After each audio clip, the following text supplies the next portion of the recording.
Պարոն Զերնալյան, ծանոթացել եմ նաև կոռուպցիայի կանխարգելման հանձնաժողովի կողմից բարեվարկության հետ կապված թղթածրարին, իհարկե հրապարակման ենթակա չէ, բայց մի խնդիր, որ նաև այնտեղ էր առաջարկվում։ Դուք մինչև մայիս ամիսը եղել եք Հանրապետություն կուսակցության անդամ,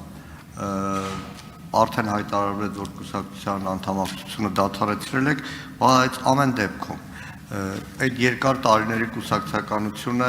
որքանով կարող է ազդել, հատկապես այստեղ հանդես եք եկել այդ եվրոինտեգրումը, ոնց էր կոչվում, որպես զեկուցող։ Եվ նաև Facebook-յան էջում նշված էր, որ շարունակում են ձեր կուսակցական գործունեության հետ կապված հրապարակումները, արդյոք դա չի կարող ազդել ձեր գործունեության վրա։ Առաջին, երկրորդ, կարող է որևէ միջազգային փաստաթուղթ, եթե դիտարկվի հակասահմանադրական, այն վավերացնելու համար վերամշակվի ոչ թե փաստաթուղթը, այլ սահմանադրությունը։ Եվ կա միջազգային պրակտիկայում որևէ դեպք կհիշեք, որ միջազգային փաստաթուղթը վավերացնելու համար փոխվի սահմանադրություն։ Երրորդը, մենք այն սերունդն ենք, նաև անձնապես տարիներ շարունակ մի քանի տասնամյակ միասին մեծացած, այն սերունդն ենք, որ երջանկություն է ունեցել անկախության հռչակագրի ընդունման այդ բերկրանքը ապրելու։ Սահմանադրության մեջ անկախության հռչակագրի վրա հղում տալը արդյոք նշանակում է, որ անկախության հռչակագիրը մնում է ամբողջությամբ սահմանադրական փաստաթուղթ։ Ու վստահ եմ, որ ընտրվելու եք ու մեկ էլ մի անձնական հարց, անձնական չէ,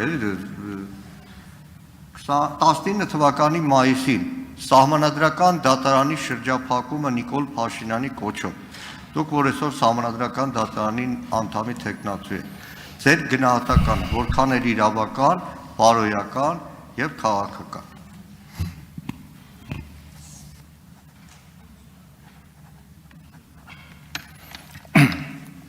Հարգելի պարոն Մանուկյան, ես իմ կուսակցական գործունեությունը դադարեցրել եմ, մինչև կստանձնեի կտա իմ համաձայնությունը Սահմանադրական դատարանի պաշտոնում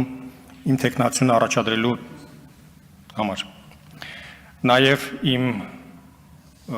հավաքանու մանդատն եմ վայր դրել մինչ այս։ Իմ կենսագրությունը հուսով եմ կարդացել եք, որը տեղադրված է համացանցում։ Եթե ծանոթացել եք կոռուպցիայի կանխարգելման հանձնաժողովի փաթեթին, պետք է որ ծանոթացած լինեք իմ կենսագրությանը, այն նույնքան կամ գուցե առավելապես իրավապաշտպան անձի գործունեության կենսագրությունը, քան քաղաքական գործի։ Եթե կարդացել եք, կարծում եմ եզրահանգում եք արել, որ Հայաստանի Հանրապետության պատմության մեջ ամենաշատ Սահմանադրական դատարան դիմաց փաստաբանն է։ Այդ բոլոր գործերով սպառել եմ գրեթե բոլոր գործերով, ներպետական պաշտպանության միջոցները։ Դրանց մի գերակշռող մեծամասնության գործերով դիմել եմ Մարդու իրավունքների եվրոպական դատարան։ Եվ որևէ միայն 1-2 տարեթիվ կա, որ ես չունեմ Սահմանադրական դատարանի որոշում։ Այսինքն անկախ իշխանության ով լինելուց ես կարող եմ ունենալ եւ ունենում եմ տարակարծություն եւ այդ վեճը հասցնում եմ Սահմանադրական դատարանի լուծմանը։ Ես արդեն իմ ելույթի մեջ ասացի, որ Սահմանադրական արդարադատությունը եւ ընդհանրապես իրավունքների պաշտպանությունը չպետք է դիտարկվի որպես թշնամական ակտ, այն գիտական եւ գործնական process է։ Հաջորդ հարցը, արդյոք Սահմանադրություն հնարավոր է փոխել, եղել է դեպք, որ փոխվի, որպեսզի վավերացվի միջազգային պայմանագիր։ Հայաստանի Հանրապետությունում այդպիսի դեպք եղել է։ 2015 թվականի Սահմանադրության փոփոխությունը նաև այդ նպատակով է արվել, որպեսզի Հայաստանը կարողանա վավերացնել ստատուտը։ Եղել է այդպիսի դեպք։ Ստատուտը վավերացնելու համար, այո։ Մենք ունենք Սահմանադրական դատարանի որոշում, որ այն չի համապատասխանում Սահմանադրությանը եւ Սահմանադրությունը համապատասխանեցվեց դրան, որպեսզի կարողանանք նաև վավերացնենք ստատուտը Հռոմի։ Հաջորդը հղում հռչակագրի։ Ես կա Հայաստանի Հանրապետության Սահմանադրական դատարանի որոշում, պատճառաբանված, համոզիչ եւ այն ունի հատուկ կարծիք։ Ես ունեմ հատուկ կարծիք, համընկնող հատուկ կարծիքի վերաբերել։ Այդ կարծիքին եղել, որ հռչակագիրը Սահմանադրության բովանդակության մաս չի եւ այն կորցրել է իր իրավաբանական ուժը, դրա վերաբերյալ կա Հայաստանի Հանրապետության ընդունված օրենք առաջին ընթերցմամբ, որի մեջ ներառված է եղել նաև այդ դա միավորման վերաբերյալ փաստաթուղթը եւ այլն։ Եվ միայն երկրորդ ընթերցումից առաջ դա հանվել է եւ դա բնութագրվել է որպես տեխնիկական ու բացատրություն եղել է հետեւյալը, որ այն արդեն սահմանադրության ուժով իրավաբանական ուժ չունի եւ դրա գրելու կարիքը չկա։ Հաջորդ հարցը, արդյոք Արձագանք համենց։ Արձագանքի խնդրեմ սահմանադրական դատարանի շրջափակման հարցին անդրադառնալ եւ մի հարց եւս իրավաբանի արդեն որպես փորձառու պրակտիկ իրավաբանի։ Արդյոք նույն բառացի նույն արտահայտության համար Հայաստանի Հանրապետության քաղաքացիների մեջ կարող է լինել խտրականություն։ Մի քաղաքացու դեմ հարուցվի քրեական գործ, մյուսների նկատմամբ չհարուցվի քրեական գործ, որովհետև երեք Երևանի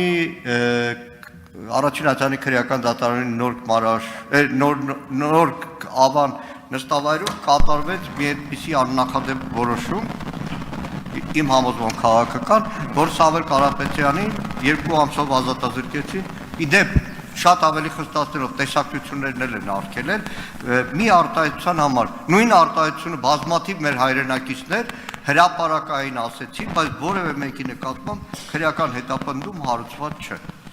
Հայաստանում կա իրավունքների պաշտպանության իրավական միջոցներ, եւ եթե մարդիկ գտնում են,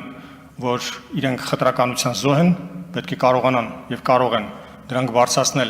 ներպետական ատյանների առջև եւ դրանք այդ հարցերը պետք է լուծում ստանան։ Եվ իմ անկախության ու անաչառության վերաբերյալ, որ կուսակցական գործիչ եմ եղել, դուք կարծում եմ կասկածի տակ չեք դնում պարոն Կիմ Բալայանի Սահմանադրական դատարանի անդամ Կիմ Բարլանի անկախությունն ու անաչառությունը, նա եղել է Հայ հեղափոխական դաշնակցության անդամ։ Չմոռանաք հավանել տեսանյութը եւ բաժանորդագրվել Civic AM-ի YouTube-յան էջին։